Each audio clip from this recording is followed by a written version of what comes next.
आपके जैसे उम्र में लड़का सबको देखते हैं लौंडियाबाजी करता है, लेकिन आप अकेले संघर्ष कर रहे हैं। अकेले हैं या कुछ और भी अपना संगठन भी बनाए? हमारे साथ एससी एसटी ओबीसी मुस्लिम समाज के बहुत सारे आईएएस आईपीएस हैं। एससी एसटी ओबीसी मुस्लिम समाज के जितने भी दरोगा लोग हैं वो हमारे साथ हैं। एससी एसटी ओबीसी मुस्लिम समाज के जितने पत्रकार हैं वो हमारे साथ हैं। एससी एसटी ओबीसी मुस्लिम समाज के लोअर कोर्ट से लेकर सुप्रीम कोर्ट तक जितने भी वकील हैं वो हमारे साथ हैं।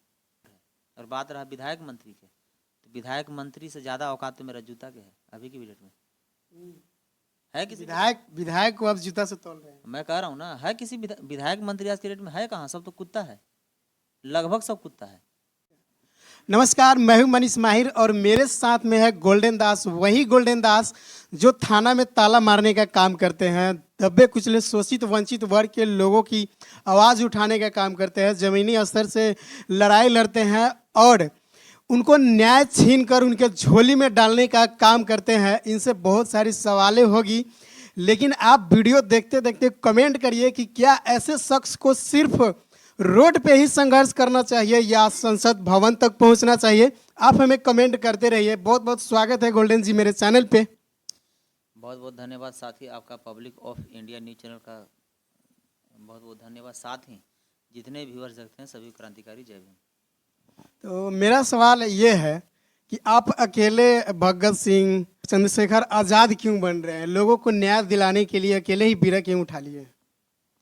देखिए, किसी को इंतज़ार कीजिएगा तो कभी समाज से लड़ाई नहीं लड़ पाइएगा। आप जिस जिला से बिलोंग करते हैं, आपके गांव में कितने पत्रकार हैं? एक भी नहीं। एक भी नहीं। अब अकेले क्यों आप बीड़ा उठा लिए? इसलिए कि शोषण, जुल्म, अत्याचार, बलात्कार, हत्या जो सीमा चरण पार था। तो आप अपने जैसे अगर लोगों को खोजिएगा तो नहीं ना मिलेगा। इसे फोटो कॉपी जो होता है वो ओरिजिनल कभी नहीं होता। बाबा साहब भी एक ज़माने में लड़ाई लड़ते थे, वो भी ओनली वन अकेले ही थे। उनके बाद गैपिंग बहुत हुआ, फिर कांसीराम साहब भी लड़ाई लड़ना शुरू किए तो वो भी अकेले थे।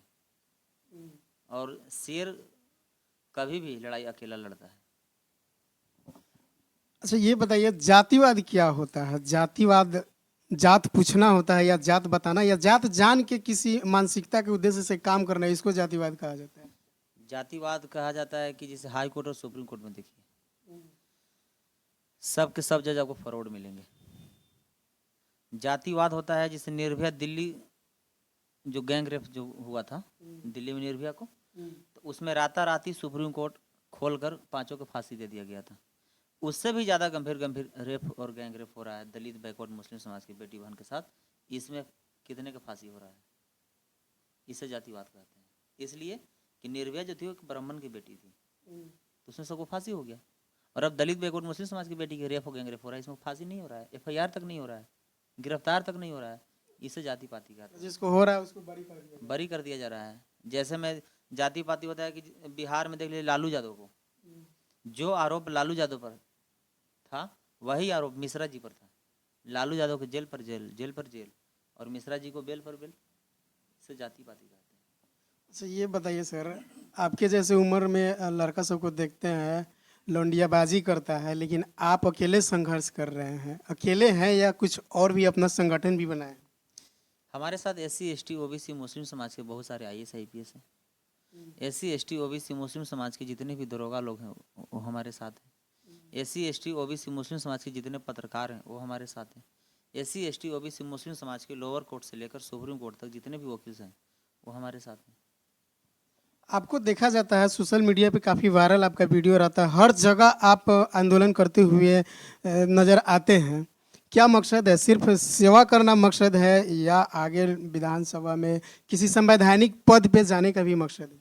देखिए, हम कभी भी कोई काम अपना ज़िंदगी में फ़ायदा के लिए नहीं किए। इसलिए कि फ़ायदा के लिए अगर कोई काम कीजिएगा तो उसे स्वार्थ कहते हैं। तो हम कोई दुकान नहीं खोलेंगे, 1 आध करोड़ पूंजी लगाए हैं, अब बंद हो जाएगा तो डूब जाएगा। मैं फ्री में लड़ाई लड़ना शुरू किया हूँ और फ्री में मैं अंतिम सांस तक मैं समाज की लड़ाई लड़ूंगा। और सामाजिक लड़ाई लड़ने का कारण यही है कि इस धरती पर जो भी जन्म लिया है, पौधा हो, जानवर हो या इंसान हो, सबको यदि पतन है, सबको यदि मरना है। ऐसे भी मरने के लिए हर रोज़ लाखों लाख जनता मर रहा है। कोई पानी में डूब के, कोई जहर खा के, कोई फांसी लगा के। कोई लड़की के प्यार मोहब्बत में, कोई ट्रेन में कट के। तो मैं भी मरूंगा, लेकिन कायर की तरह नहीं मरूंगा। मुझे 100 साल की ज़िंदगी नहीं चाहिए, मुझे 1 ही घंटा की ज़िंदगी चाहिए, शेर वाला ज़िंदगी चाहिए। तो चुनाव लड़ने का आपका क्या रणनीति है, कहाँ से आप लड़ने वाले हैं? चुनाव देखिए, 243 विधानसभा से 50 विधानसभा में लोग का कहना है कि हमारी जगह से लड़िए, हमारी जगह से लड़िए। 50 जगह से? 50 विधानसभा से।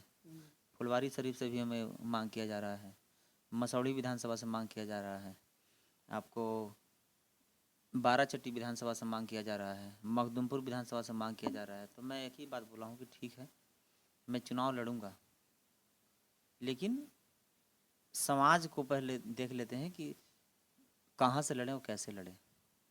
इसलिए कि चुनाव लड़ना कोई बड़ी बात नहीं है, चुनाव जीतना बहुत बड़ी बात है। पत्रकार बनना कोई बड़ी बात नहीं है, कोई 5,000 के माइक लेकर पत्रकार बन जाएगा। अच्छा रिपोर्टिंग करना बहुत बड़ी बात है। तो इसलिए, और मैं वहाँ से चुनाव लड़ूंगा जहाँ हजारों वर्षों से हमारा समाज गुलाम है। आज भी देखने को मिल रहा है कि मुखिया दलित समाज के हैं और मालिक उसका राजपूत है। बहुत जगह रहता है बहुत जगह रहता है। विधायक भी के भी मैं बात कर रहा हूँ, दलित समाज के हैं, मालिक उसका भूमियार और पंडित है। प्रमुख रहता है दलित समाज के, मालिक उसका फॉरवर्ड है।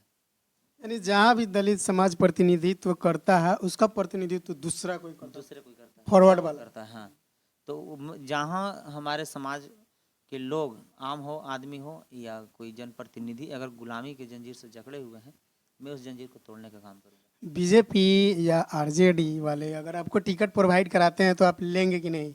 बीजेपी से मैं नहीं लड़ूंगा चुनाव। क्यों?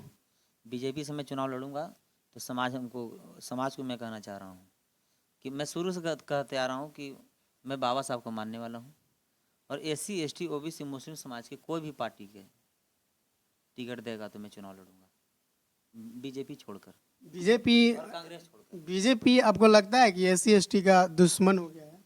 दुश्मन वो कल भी था और आज भी है और आने वाला समय भी वो दुश्मन रहेगा। इसलिए कि जब से बीजेपी की सरकार आया है तब से संविधान खतरा में है। कभी SC ST की बात किया जाता है, कभी आरक्षण खत्म करने की बात किया जाता है, कभी संविधान बदलने की बात किया जाता है। लेकिन बिहार में अभी हाल ही में देखे होइएगा कि SC ST आयोग में SC ST में तांतवा और तांती जाति को ऐड कर दिया गया था 1 जुलाई 2015 के तहत। अब उसको रद्द कर दिया सुप्रीम कोर्ट के द्वारा। तो बीजेपी का ही सरकार बिहार में, आप कैसे कह रहे हैं कि बीजेपी के अगेंस्ट ही रहेगा? दूध जो होता है ना, उसका मेन मलाई होता है, दूध नहीं होता है। दूध से बहुत चीज़ बनता है, मट्ठा भी बनता है, दही भी बनता है, मलाई भी बनता है। तो मट्ठा वो दे रहा है और मलाई और दूध जो है वो खुद खा रहा है। पहले वाला ज़माना था कि गाय आप रखे हैं, दूध आप निकाल रहे हैं, अब खाऊ रहा था ना। तो वही अभी हो रहा है। वोट हम लोग दे रहे हैं, सरकार हम लोग बना रहे हैं और राज फॉरवर्ड कर रहा है। मोदी जी जो हैं वो सिर्फ 2 चीज़ हैं, पहला RSS का दलाल और दूसरा मोहन भागवत के जूठा पत्तल उठाने वाला। प्रधानमंत्री वो है ही नहीं। अगर इनको औकात है तो मोहन भागवत के या RSS के विरोध एक भी अपना फैसला लेके दिखा दे, दूसरा दिन उनको भगा के, लात मार के भगा देगा और अमित शाह को बिठा दिया जाएगा। नरेंद्र मोदी पे बहुत बड़ा आरोप लगा रहे हैं। नरेंद्र मोदी से बड़ा अयासबाज कोई तो प्रधानमंत्री बना ही नहीं था और न बनेगा। अच्छा, अधिकांश आपको देखा जाता है सिर्फ दलितों की लड़ाई लड़ते हैं। आप पूछिए, आप अयासी कैसे करते हैं? करोड़ों करोड़ के कार में घूम रहे हैं। ये तो उनका राइट बनता है क्योंकि देश के प्रधानमंत्री है, सबका नसीब है, भाग्य विधाता है, तो घूम रहे हैं तो क्या हो गया? फिर क्यों कहते हैं कि हम फकीर आदमी हैं? कोट उनका कितना लाख के है, गाड़ी उनका कितना करोड़ का है? शायद अमेरिका दूसरा नाम फकीरी होगा। हाँ, दूसरी बात कि लोकसभा में जब सब चुनाव जीत के कोई संविधान लेके गए, कोई मनुस्मृति लेके गए। कंगना रनौत क्या लेके गई थी? गुलाब के फूल लेके गई थी। इससे क्या समझा जाएगा? रिश्ता जोड़ना होगा। इसीलिए तो बता रहे हैं कि मोदी जी जो हैं बहुत बड़े झूठा हैं, जुमला हैं और अयासबाज हैं, जिसका सबूत के रूप में आप लोग खुद देख रहे हैं। अच्छा, आप बताइए, सिर्फ SC ST वालों की ही लड़ाई आप क्यों लड़ते हैं, जनरल कैटेगरी वालों की क्यों नहीं लड़ते हैं? हम SC ST नहीं, SC ST OBC मुस्लिम समाज की लड़ाई लड़ते हैं भाई। सिर्फ इन्हीं का क्यों लड़ते हैं? क्या पंडित आपका हितैषी नहीं है? राजपूत आपका हितैषी नहीं है? भूमियार आपका हितैषी नहीं है? फिल्म में सब हीरो रहेगा तो बदमाश कौन रहेगा? ये आप नहीं तय कर सकते। अगर कोई जनरल कैटेगरी का पीड़ित व्यक्ति आपके पास आता है तो क्या आप उसको निगलेक्ट कर दीजिएगा? हाँ, मैं न्याय नहीं दिलाऊंगा। इसलिए नहीं दिलाऊंगा कि आज हजारों वर्षों से हमारे समाज पर शोषण, जुल्म, अत्याचार, बलात्कार, हत्या करने का काम कौन कर? फॉरवर्ड। हमारे समाज के जनप्रतिनिधि के मालिक कौन है? फॉरवर्ड। हम लोग के समाज के गला में हांडी, कमर में झाड़ू बांधने का कौन काम किया था? फॉरवर्ड। जात किसने बनाया? फॉरवर्ड। लेकिन बाबा साहब समानता का अधिकार हम लोग को दिए हुए हैं संविधान में। तो आप लोग समानता का अधिकार को बरकरार नहीं रखिएगा तो फिर ये जात पात कैसे समाप्त होगा? आपके जैसे लीडर जो काफ़ी चर्चित हैं, देखिए, शुरुआत उन लोग किया तो लास्ट हम लोग करेंगे। कैसे, किस प्रकार, कुछ बताइए। बराबरी वो देवे ना, बराबरी कहाँ फॉरवर्ड लोग दे रहा है? अगर फॉरवर्ड लोग बराबरी अगर देता तो सुप्रीम कोर्ट और हाई कोर्ट में सिर्फ फॉरवर्ड ही जज नहीं होता भाई साहब। कांसीराम साहब तो एक बताओ बोले थे कि जिसकी जितनी संख्या भारी उसकी उतनी हिस्सेदारी। SC ST OBC मुस्लिम समाज के जो हैं, क्या उनको आरक्षण नहीं मिलना चाहिए था हाई कोर्ट सुप्रीम कोर्ट में? क्या कलेजियम सिस्टम समाप्त नहीं होना चाहिए था? क्या IAS IPS की तरह कंपटीशन से बहाल नहीं होना चाहिए था? क्या SC ST OBC मुस्लिम समाज को अगर कलेजियम सिस्टम से अगर चुनाव हो रहा है तो क्या जज नहीं चुनना चाहिए था? तो जनरल कैटेगरी को बिल्कुल ही अपना दुश्मन मान के चलते हैं। दुश्मन है ही। यदि आप इलेक्शन में खड़ा होते हैं और आपके क्षेत्र में जनरल कैटेगरी के लोग होते हैं तो क्या उनका वोट आप नहीं लेंगे? वोट लेने की तो बहुत दूर की बात है। मेरा बैलेट जो होता है ना, पंपलेट, उस पर भी लिखा रहेगा कि हमको फॉरवर्ड वोट मत देना। अगर फॉरवर्ड वोट देगा भी तो मैं नहीं मानूंगा। मान्य नहीं होगा जनरल कैटेगरी वालों का वोट। हाँ, मुझे 4 जात के वोट नहीं चाहिए। पंडित, भूमियार, राजपूत और लाला। मैं ना वोट मांगूंगा और ना वोट उसको देना होगा। लेकिन हमको लगता है आपके इस विचार से समानता का अधिकार, बाबा साहब का मिशन कहीं ना कहीं अधूरा रह जाएगा। कैसे रह जाएगा? जातिवादी कर रहे हैं ना आप। जातिवादी सिखा कौन रहा है भाई साहब? वो हाई कोर्ट सुप्रीम कोर्ट में हमको जज बनाओगे? ये लोकसभा में जो रक्षा मंत्री था वही है, गृह मंत्री जो था वही है। भाजपा जो है, ये फॉरवर्ड जो है, वो सिर्फ पद देता है, पावर छीन लेता है। जैसे मुखिया के पद दे दिया, लेकिन पावर किसके पास रहता है? फॉरवर्ड के पास रहता है ना। तो मुझे पावर चाहिए, पद नहीं चाहिए। जीताराम मांझी जी को मंत्री बना दिया गया है। एक स्पीच सुने हैं लोकसभा में? एक भी बात समाज को रखते हुए सुने हैं? तो सिर्फ पद मिला है भाई, पावर नहीं मिला है। तो हमको पावर चाहिए, पद नहीं चाहिए। हो सकता है आप किसी पार्टी के या निर्दलीय से आप जीत के भी जाते हैं तो आपको निगलेक्ट कर दिया जाएगा, तो उसमें आप क्या कर पाइएगा? मीडिया महोदय, न विधायक में कोई पावर होता है, न कोई जज में पावर होता है, न कोई सरकार में पावर होता है। पावर है तो दो ही चीज़ में है, भारत का संविधान में और भारत के जनता में। अगर जनता में पावर नहीं होता तो श्रीलंका में महंगाई से ग्रसित होकर जनता जब उग्र हुआ तो श्रीलंका के प्रधानमंत्री को भागना पड़ा था ना कोठा पर से। किसमें पावर है? प्रधानमंत्री पावर है, जनता में पावर है। और बात रहा विधायक मंत्री के, तो विधायक मंत्री से ज़्यादा औकात तो मेरा जूता के है अभी की डेट में। है किसी विधायक को आप जूता से तोल रहे हैं? मैं कह रहा हूँ ना, है किसी विधायक मंत्री आज के डेट में है कहाँ? सब तो कुत्ता है, लगभग सब कुत्ता है। अगर विधायक मंत्री होता तो क्या दरोगा को बात सुनता है? जो चमार के वोट लेके चमार विधायक बना है, तो चमार की बेटी बन के रेप हो रहा है तो क्यों नहीं हुआ रहा है? जो पासवान के वोट लेके पासवान मंत्री बना हुआ है, पासवान के बेटा बेटी की हत्या और रेप हो रहा है तो वहाँ क्यों कायर और नामर्द बन जा रहा है? भाई क्या कहा जाए? कोई चौकीदार सुनता है इन लोग की बात? इन लोग सिर्फ एसी में बैठने और अयासी करने के लिए चुनाव जीता है, और समाज को बेचने के लिए, समाज को बलात्कार और हत्या करवाने के लिए। क्या भाजपा में दलित समाज के विधायक, सांसद, मंत्री नहीं है? बिल्कुल है। चिराग पासवान। संविधान बदलने के बाद हो रहा तो एक बार भी उन लोग बोला कि नहीं गलत हो रहा है? क्या बोला जाए? उसको जूता से नहीं तुलना किया जाए तो। बहुत बड़े बड़े लीडर है, चिराग पासवान है, अब जीतन राम मांझी है, ऐसे लोगों को आप कैसे जूता से तोल? ऐसे ही हरामखोर चिराग पासवान से पूछा है मीडिया कि बाबा साहब को जानते हैं, तो वो कह रहा है कि कुछ कुछ जानते हैं। उससे बड़ा कोई चोटा होगा धरती पर? और गंदा गिरा हुआ इंसान कुछ कुछ जानते हैं। चिराग पासवान के तो हम लोग नस न जानते हैं कि इसका माँ भूमियार है, ये भूमियार है। अगर बाप से अगर जन्म प्रमाण पत्र अगर बने मीडिया महोदय तो चिराग पासवान थे। अगर माँ से अगर जन्म प्रमाण पत्र बने तो कौन जात हो जाएंगे? चिराग पांडे हो जाएंगे। भारत जाति प्रधान देश है, पुरुष प्रधान देश है। यहाँ पे जिसके साथ विवाह होता है उसी का जाति होता है। अभी तो चिराग पासवान पासवान लगाते हैं ना, पासवान जाति के लिए लड़ते भी हैं। भाई साहब, जाति शादी से नहीं होता है, जाति पति से नहीं होता, जाति पिता से होता है। अगर पति से होता तो फिर अर्चना रविदास को शादी होने के बाद अर्चना ज्यादा हो जाना चाहिए था ना, जो जमुई से चुनाव लड़ी रिजर्व सीट से लोकसभा के। उनका पिता चमार थे तो अर्चना रविदास चमार हो गई, तो रिजर्व सीट चुनाव लड़ी। अगर पति से होता तो सांबिया चौधरी जो चुनाव लड़ी, किससे शादी हुआ? भूमियार से शादी हुआ, पता है आपको? लक्ष्मण प्रसाद यादव भी धोबी समाज की लड़की से शादी किए हैं। तो ये हमारा जो आरक्षण जो है, मोदी बोले भी थे, मोदी जी, कि आरक्षण मैं खत्म नहीं करूंगा, लेकिन आरक्षण को किसी काम को मैं नहीं छोड़ूंगा। यही है। चलिए मैं एक और सवाल करूंगा। जातिवाद समाप्त करने के लिए यदि आप संवैधानिक किसी पद पे बैठते हैं तो जातिवाद को समाप्त करने के लिए इंटरकास्ट मैरिज कराने के लिए कोई आप योजना चलाएंगे कि नहीं चलाएंगे? फॉरवर्ड से शादी कीजिएगा तो आयु भी कम जाएगा। जैसे बाबा साहब का क्या हुआ, दूसर की पत्नी फॉरवर्ड थी। रामविलास पासवान जी का क्या हुआ, दूसर की पत्नी फॉरवर्ड थी। अशोक चौधरी की पत्नी कौन है? फॉरवर्ड है। अब जिंदा रह कर भी अब कायर जिंदगी जिएगा। क्यों, ऐसा क्यों लग रहा है? इन्वायरमेंट चेंज हो सकता है ना। मैं बता रहा हूँ ना, अभी की डेट में देखिए, अगर हम SC ST OBC मुस्लिम समाज के अगर बेटी बहन अगर IAS IPS बनती है तो हस्बैंड उसको फॉरवर्ड चाहिए। और SC ST OBC मुस्लिम समाज के अगर कोई नेता मंत्री बनता है तो उसको मेहारू फॉरवर्ड चाहिए। रामविलास पासवान जी नेता बन गए, मेहारू फॉरवर्ड।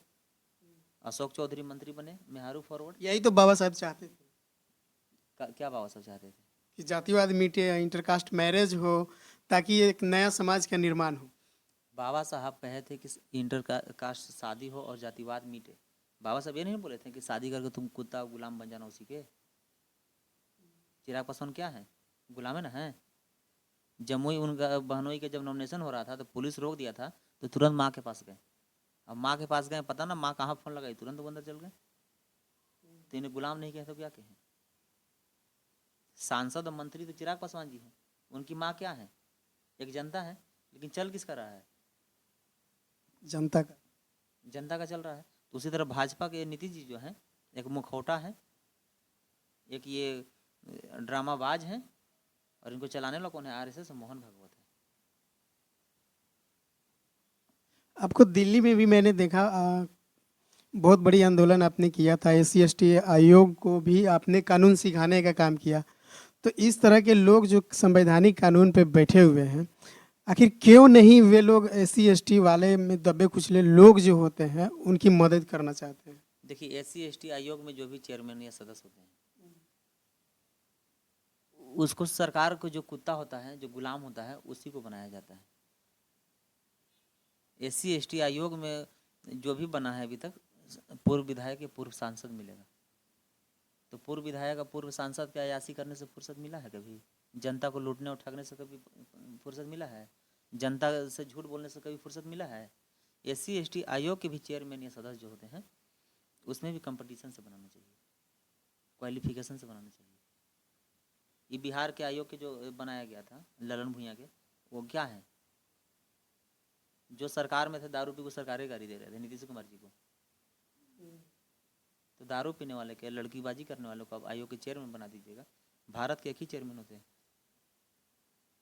वो SC ST आयोग के चेयरमैन, जिनका नाम है मकवाना जी। दलित पहलवान को वहाँ इज्जत लुटा गया, रोड पर पुलिस लाठी से पीटते रहा, और वो अंधा के तरह चुपचाप चूड़ी और साड़ी पहन के आयोग में बैठा रहा। बहन प्रोफेसर रितु सिंह को कितना पुलिस के द्वारा प्रताड़ित किया गया। अभी मकवाना क्या किया? कायर और नमर्द की तरह, हिजड़ा की तरह बैठा रह गया। तो आयोग जो है सिर्फ खाना पूर्ति के लिए बनाया गया है, और आयोग में दलाल को बिठाया गया है जूठा चाटने के लिए। तो आप अकेले लड़ाई लड़ रहे हैं, आपको डर नहीं लगता है? जैसे चंद्रशेखर आज़ाद पे फायरिंग किया गया था, हो सकता है आप पे भी वार किया जाए। देखिए, ऐसे अगर मर जाएंगे तो कोई जानेगा? नहीं, कोई नहीं जान सकता। कोई नहीं जानेगा। पानी में डूब के मर जाएंगे, एक्सीडेंट में मर जाएंगे। तो जब मरना ही है तो लड़ के मरिए ना, पूरा देश जानेगा। आज गोल्डन दास मरेगा तो पूरा देश जानेगा। और हमारे उम्र के अगर कोई और लड़का मरेगा तो उसको उस जिला में भी नहीं जानेगा। ऐसे में किसी काम के नहीं है। लड़ाई अगर नहीं लड़ते हैं तो हम तो करोड़पति घर से है नहीं कि हम कोई बिजनेस कर लेंगे, चाहे हम नौकरी में चल जाएंगे। तो क्यों नहीं किसी का हक अधिकार को लड़ाई लड़कर मरे, किसी को मान सम्मान बचाने के लिए मरे। अपना ज़िंदगी तो कुत्ता भी जी लेता है, अपना बाल बचा के तो जानवर भी पाल लेता है। अब मैं भी वही ज़िंदगी जीऊँगा तो फिर हम में और जानवर और कुत्ता में क्या फ़र्क रहेगा। बाबा साहब बोले भी थे कि अगर तुम कमाने के लिए और खाने के लिए पैदा लिए हो तुम अभी मर जाओ, क्योंकि तुम कमाने से बचोगे और खाने से भी बचोगे। अच्छा ये बताइए, आपको कैसे पता चल जाता है कि किसी व्यक्ति के साथ भेदभाव हो रहा है, उसके साथ दुर्घटना घट गया है और आप वहाँ पहुँच जाते हैं उसको न्याय दिलाने? अभी भारत का पूरा डाटा देखिए, जितने भी रेप हत्या हो रहा है सब दलित बैकवर्ड मुस्लिम समाज की बेटी बहन के साथ हो रहा है, बेटा के साथ हो रहा है। औरंगाबाद जिला में देख लीजिए, एक नबीनगर थाना है, वो मेरा स्थानीय थाना है जहाँ मेरा जन्मभूमि है। उस थाना अंतर्गत एक श्रेया सिंह को राजपूत के द्वारा रेप करके हत्या कर दिया गया था। उसमें पूरे जिला के बेटी वहाँ रोड पर आ गई थी। उसमें मनीष कैसे गया, पवन सिंह गए, सब विधायक सांसद गए। क्यों? क्योंकि फॉरवर्ड की बेटी थी। इतना ही नहीं, अगर उद्भेदन अगर दलित बैकवर्ड लड़का अगर कर ले रहा था उसको पूरे खानदान को जला दिया जाता। लेकिन मामला शांत क्यों हो गया? क्योंकि राजपूत के ही बेटी को राजपूत की ही जात रेप करके हत्या किया था। अच्छा गोल्डन जी, आपको कैप्चर करने के लिए बड़ा बड़ा मीडिया, स्ट्रीम मीडिया जो होती है, वे लोग नहीं आते हैं। सिर्फ सोशल मीडिया पर सोशल एक्टिविटी जो दिखाते हैं वही लोग आपका वीडियो बना रहे हैं। क्या कारण है? शायद आपके साथ भी जातिवाद हो रहा है। आते हैं भाई, लेकिन मैं बैठ नहीं देता हूँ। कौन मीडिया नहीं? आज तक, एबीपी, न्यूज़ 24, बिहार झारखंड, सब हमको फ़ोन करते हैं। लेकिन मैं फॉरवर्ड के जब वोटे नहीं चाहिए तो फिर फॉरवर्ड को हमको बाइट भी नहीं चाहिए। हमारे पास सिर्फ बहुजन मीडिया को यहाँ स्वागत है और बहुजन मीडिया के लिए हमारे पास समय है, फॉरवर्ड मीडिया के लिए समय नहीं है। और फॉरवर्ड मीडिया दिखाने नहीं आता है, फॉरवर्ड मीडिया उलझाने और मूर्ख बनाने आता है, लेकिन मूर्ख बन के चल जाता है। यदि आप संसद भवन में पहुंचते हैं तब तो वहाँ पे कैप्चर स्ट्रीम मीडिया ही करेगी ना, वहाँ भी लड़ाई लड़ा जाएगा भाई, बहुजन मीडिया के लिए। बहुजन मीडिया के लिए। लेकिन हमको लगता है ये संभव नहीं है। चंद्रशेखर आजाद भी पहुंच गए हैं लेकिन फिर भी इस पे बात नहीं होती है। भारत का संविधान लिखना संभव था, बाबा साहब लिख दिए ना। 500 चमार हो गया, 28,000 के फॉरवर्ड को काटना संभव था, लेकिन भीमा कोरेगांव में कर दिए ना। भारत के एक दलित के बेटा उधम सिंह इंग्लैंड जाके पार्लियामेंट में बदला लिए थे ना, जनरल डायर को गोली मारी थी, संभव था। लेकिन हमको लगता है कि बहुजन मीडिया को स्थापना करना बहुत बड़ा मुश्किल काम है। देखिए, मैं चुनाव जीतूं या हारूं, अगर मैं चुनाव जीत गया तो मैं सदन में इसकी लड़ाई लड़ूंगा, और मैं हार गया तो मैं रोड पर फिर लड़ाई जो लड़ रहा हूँ। और अब देखिए, शोषण, जुल्म, अत्याचार, बलात्कार, हत्या के साथ साथ अब लड़ाई लड़ना है शिक्षा अच्छा हो, मजबूत हो, स्वास्थ्य मजबूत हो, ठेकेदारी में आरक्षण चाहिए, डीलर में आरक्षण चाहिए, हाई कोर्ट और सुप्रीम कोर्ट से कलीजन सिस्टम समाप्त होनी चाहिए, 90% SC ST OBC मुस्लिम समाज को आरक्षण मिलनी चाहिए, कंपटीशन से जज बाहर होना चाहिए। अब ये सब चीज़ का आंदोलन करने की जरूरत है। अच्छा, आप जिस पीड़ितों की लड़ाई लड़ते हैं उसमें आप पीड़ितों से पैसा लेकर जाते हैं या फ्री ऑफ कॉस्ट जाते हैं? आप पत्रकार हैं, किसी के बेटा के मर्डर हुआ होगा तो आप वहाँ न्यूज़ बनाने जाते होंगे, क्या पैसा आप उससे मांगते हैं? बिल्कुल नहीं। किसी के बेटी के रेप होगा, क्या आप उससे पैसा मांगिएगा? ये जायज़ ही नहीं है। तो हम फिर कैसे मांगेंगे भाई? तो आपको आर्थिक सहायता भी, आप कोई स्ट्रांग फैमिली से है नहीं तो फिर आर्थिक सहायता क्या जनता आपके साथ है? जनता प्रोवाइड करा रही है, funding कर रही है। समाज देती है। आज ये हमारे पास T-शर्ट भी जो है वो समाज का दिया हुआ है, मेरा अपना कुछ नहीं है। मेरा कोई भी बैंक स्टेटमेंट भी चेक कर सकता है। 1 रुपये, 2 रुपये, 5 रुपये, 10 रुपये, 100 रुपये, 500, 1000, 2000, 5000, जिसको जितना सक्षम है वो चंदा देता है, और उसी पैसा से समाज की लड़ाई लड़ा जाता है। पैसा समाज इतना देता है कि लड़ाई लड़ने से ज़्यादा पैसा देता है। समाज पर पैसा लेकर खोज रहा है, लेकिन लड़ने वाला कोई नहीं मिल रहा है। लड़ने वाला की संख्या है कहाँ? बाबा साहब को मरने के बाद कितना गैपिंग हुआ। अगर कांसीराम साहब नहीं तो आज हम लोग बाबा साहब को नहीं जानते। कांसीराम साहब को मरने के बाद फिर एक और ना है, फिर चंद्रशेखर राव ने। मैं उनको गैपिंग ना होने के चलते मैं पैदा लिया। बाबा साहब के अगर पीठ पर कांसीराम साहब रहते तो आज हम लोग के इतना बदतर जिंदगी नहीं होता, इतना बुरा हाल नहीं होता। अच्छा, एक और बात बताइए, यदि चंद्रशेखर आज़ाद एसपी के माध्यम से आपको चुनाव लड़ने के लिए इनवाइट करते हैं तो आप उसको स्वीकार करिएगा कि नहीं? चंद्रशेखर भैया मेरा आदर्श हैं, मेरे बड़े भाई हैं, और आपके न्यूज़ चैनल के माध्यम से मैं उनको बहुत बहुत बधाई देना चाहता हूँ।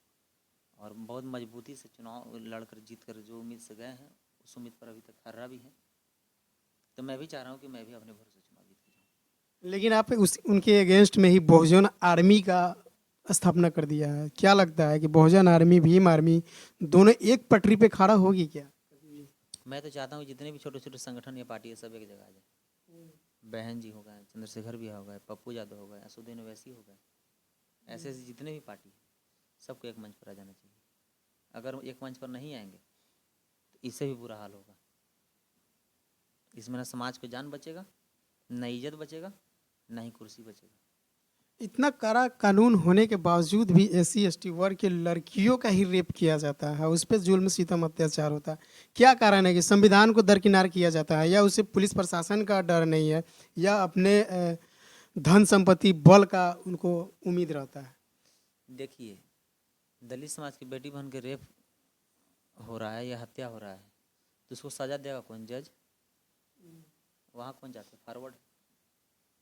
लेकिन कानून मेरे साथ है ना। जैसे आप जाते हैं थानेदार को कानून सिखाते हैं कि इस तरह से हमको मिलना चाहिए न्याय, उसका मुआवजा भी मिलना चाहिए, तो ये तो मेरे साथ है ना। गोल्डन दास जैसे कितने लोग लड़ने वाले हैं? गोल्डन दास जैसे कितने लोग आईपीसी और पहले तो आईपीसी था। बिहार में तो हमें लगता है दूर दूर तक आपके जैसा कोई ऐसा इंसान नहीं है जो धरातल पे उतर कर किसी की लड़ाई लड़े। नया कानून बना है ना, मैं नया कानून भी 90% में याद कर लिया। पहले आईपीसी था, अब बीएनएस हो गया है, भारतीय न्याय संहिता। मैं तो सारा उसका जितने भी बीएनएस था सब मैं याद कर लिया, लगभग याद कर लिया। और नया कानून का भी पाठ पढ़ाया जाएगा। बहुत जल्द मेरा आंदोलन होने वाला है। लेकिन जाति पाति जो है सीमा चरण पार है। शोषण, जुल्म, अत्याचार, बलात्कार, हत्या जो है वो सीमा चरण पार है। इसको अगर संवैधानिक तरीके से अगर रोकथाम हुआ तो ठीक है, और नहीं फिर भीमा कोरेगांव वाला इतिहास दोहराना पर अगर मजबूर करेगा तो हम लोग दोहराएंगे, लेकिन चुप हम लोग नहीं रहेंगे। इसलिए कि हम लोग बाबा साहब को मानते हैं तो हम लोग उधम सिंह को भी मानते हैं, भीमा कोरेगांव को भी मानते हैं। हमें लगता है आप गृह युद्ध का संकेत दे रहे हैं। यदि आपको न्याय नहीं मिलेगा तो आप संविधान के तहत ही लड़ना होगा। आप तलवार क्यों उठाएंगे? बोल तो दिए कि बाबा साहब को मानते हैं हम, तो सुभाष चंद्र बोस को भी मानते हैं। सुभाष चंद्र बोस जी क्या बोले थे? टीट फॉर टाइट, ईट का जवाब पत्थर से दो। अगर संविधान से मान गया तो ठीक है, नहीं तो भीमा कोरेगांव वाला तलवार हम लोग के पास अभी भी रखा हुआ है। इसलिए हम लोग के माँ बहन के मान सम्मान के साथ खिलवाड़ ना करें। अगर बात इज्जत की आएगी तो इतिहास दोहराया जाएगा फिर से। तो ये थे हमारे साथ गोल्डन दास जी। ये काफ़ी दबे कुचले शोषित वंचित वर्ग के लोगों की लड़ाई लड़ते हैं।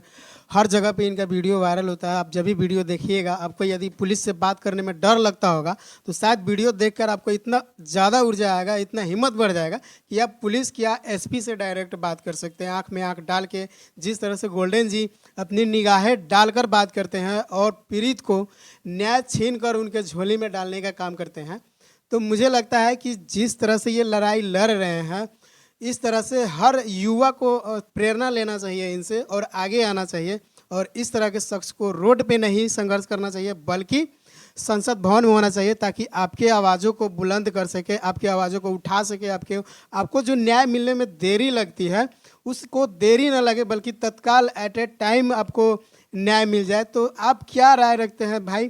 क्या गोल्डन दास जी को आप सपोर्ट करते हैं? यदि जिस भी विधानसभा क्षेत्र से खड़ा होते हैं तो आप हमें कमेंट करके ज़रूर बताइए, ताकि हम पता करें। हम सर्वे कर रहे हैं कि क्या गोल्डन दास को किसी विधानसभा क्षेत्र का 80% या 70% लोग सपोर्ट कर रहा है या नहीं।